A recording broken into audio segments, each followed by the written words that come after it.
আসসালামু আলাইকুম সুপ্রিয় শিক্ষার্থীরা, তোমরা সবাই কেমন আছো? আশা করি সবাই অনেক অনেক ভালো আছো। পাঠ্য বইয়ে ভুল থাকলে সমালোচনার দরজা খোলা, এ বিষয়ে বিস্তারিত জানবো আমাদের আজকের ভিডিওতে। শুরু করার আগে সবার কাছে ছোট্ট একটা রিকোয়েস্ট করছি, যারা এখনও আমাদের চ্যানেলটিকে সাবস্ক্রাইব করনি তারা এখনই সাবস্ক্রাইব করে ফেলো, তাহলে শিক্ষা বিষয়ক সকল তথ্য এবং পরামর্শ সবার আগে পেয়ে যাবে। মানসম্মত ও নির্ভুল পাঠ্য বই প্রণয়নে জাতীয় শিক্ষাক্রম ও পাঠ্যপুস্তক বোর্ড এনসিটিবির গত বছরের অভিজ্ঞতা সুখকর নয়। প্রায় প্রতি বছরই শিক্ষার্থীদের বিনামূল্যে বই বিতরণের পর আলোচনা সমালোচনার ঝড় ওঠে, যদিও পাঠ্য বইয়ে ভুল ও অসঙ্গতি থেকেই যায়। সর্বশেষ 2023 সালে মাধ্যমিকে ষষ্ঠ ও সপ্তম শ্রেণীর দুই শ্রেণীর নতুন পাঠ্য বইয়ে প্রায় 250 ভুল এবং অসঙ্গতির তথ্য আসে গণমাধ্যমে। ভুল এবং অসঙ্গতি নিয়ে 2023 সাল জুড়ে সমালোচনার জন্ম হয়। এক পর্যায়ে সামাজিক যোগাযোগ মাধ্যম ফেসবুকের বিভিন্ন গ্রুপে জাতীয় শিক্ষাক্রম ও পাঠ্যপুস্তক বোর্ড নিয়ে সমালোচনা ও মিথ্যা তথ্য প্রচারের অভিযোগে এনসিটিবির মামলায় 4 জন শিক্ষককে গ্রেফতার করে ঢাকা মহানগর গোয়েন্দা police DB cyber and special crime বিভাগ। চলতি শিক্ষাবর্ষের জন্য গত বছর প্রায় 31 কোটি পাঠ্য বই ছেপেছে সরকার। তবে পাঠ্যক্রম পরিবর্তনের কারণে 2025 সালের জন্য বই ছাপাতে হবে 40 কোটি। সময় স্বল্পতা ও বাড়তি কাজের চাপ সামলে নির্ভুল বই শিক্ষার্থীদের হাতে তুলে দিতে সংশয় দেখা দিয়েছে।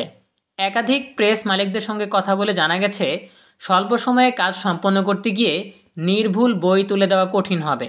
ফলে আগামী শিক্ষাবর্ষেও নতুন বইয়ে ভুল থাকার সম্ভাবনা রয়েছে। এনসিটিবির নতুন বই ছাপার কাজ করছেন এমন একজন প্রেস মালিক নাম প্রকাশ না করার শর্তে বলেন, এবার বইয়ে ভুল থাকার সম্ভাবনা আরও বেশি। তার উপর এবার সময়ের স্বল্পতা ও কারিকুলামে বড় পরিবর্তন আনা হচ্ছে, কাজেই ভুল থাকাটাই স্বাভাবিক। এনসিটিবির একজন কর্মকর্তা নাম প্রকাশ না করার শর্তে বলেন, নতুন বইয়ে ভুল থাকাটা নেতিবাচক নয়, তবে গুরুত্বপূর্ণ বিষয় হলো কর্তৃপক্ষ কীভাবে নিচ্ছে বিষয়টিকে। এবার ভুল থাকার সম্ভাবনা বেশি থাকবে, কারণ সময় স্বল্পতা একটা বড় কারণ। আর এনসিটিবির প্রশাসনিক পরিবর্তন এবং কারিকুলামের পরিবর্তনের ফলে অনেক কাজ চাপের মধ্যে সম্পন্ন করতে হয়েছে। তবে ভুল থাকার বিষয়ে প্রতিবারের ন্যায় বিরূপ আচরণ থেকে বিরত থাকার কথা বলছেন জাতীয় শিক্ষাক্রম ও পাঠ্যপুস্তক বোর্ড এনসিটিবির চেয়ারম্যান অধ্যাপক AKM রিয়াজুল হাসান। এই প্রসঙ্গে চেয়ারম্যান বলেন, সমালোচনাকে আমরা সাধুবাদ জানাই, তবে আমাদের পরামর্শ থাকবে সমালোচনা যেন যৌক্তিক হয়। নতুন বই প্রকাশের পর ভুল ত্রুটি ধরিয়ে দিতে আহ্বান জানিয়ে চেয়ারম্যান বলেন, সমালোচনার দরজা সবার জন্য উন্মুক্ত রাখতে চাই। আগের মতো হামলা মামলা কিংবা আক্রোশের বই প্রকাশ করার প্রশ্নই আসে না। আমি বলবো, যে কোনো ব্যক্তি দেশের যে কোনো প্রান্ত থেকে সমালোচনা কিংবা পরামর্শ দিতে পারবে। চেয়ারম্যানের মেইলে কিংবা ডাকযোগে তারা পরামর্শ পাঠালে আমরা সেটিকে আমলে নেব। তবে কোন স্তরে ভুল হবে সেটার যথাযথ কারণও খতিয়ে দেখার কথা জানান চেয়ারম্যান। তিনি বলেন, ভুলের সঙ্গে যারা জড়িত থাকবেন, ভুলের ধরন বিবেচনায় তাদের ভূমিকাও আমরা পর্যালোচনা করব। কারো গাফিলতি থাকলে সেটাও আমরা বিবেচনায় নেব। আমরা কাজের মান নিয়ে যথেষ্ট সচেতন।